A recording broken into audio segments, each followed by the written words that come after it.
अवैध रेतीची वाहतूक करणारे वाहन पकडले. कारवाईत 7,18,000चा मुद्देमाल जप्त.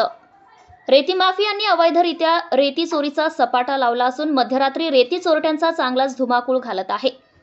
अशा पद्धतीने अवैध रेती तस्करी करणाऱ्या 2 युवकांवर पोलिसांनी कारवाई केली आहे. वाघापूर परिसरात राहत असलेले सुधाकर देविदास ससाने वय 40 वर्ष आणि ट्रक मालक आकाश राजू विरखेडे वय 25 वर्ष यांनी बिना परवाना रेती आणत असताना होंडा शोरूम जवळून अवधूतवाडी पोलिसांनी त्यांचे वाहन पकडून त्यांचे रेती संदर्भात विचारणा केली असता याबाबतचे कोणतेही कागदपत्र देऊ शकले नाहीत. सदर वाहनामध्ये 3 ब्रास रेती होती. याची किंमत 18,000 रुपये सांगण्यात आली आहे. पोलिसांनी या चोरी प्रकरणी वाहन क्रमांक MH29EH0140 जप्त केले असून एकूण 7,18,000 रुपयांचा मुद्देमाल ताब्यात घेतलाय. दरम्यान दोन्ही आरोपींविरुद्ध कारवाई करण्यात आली आहे. प्रतिनिधी गणेश शिंदे, यवतमाळ.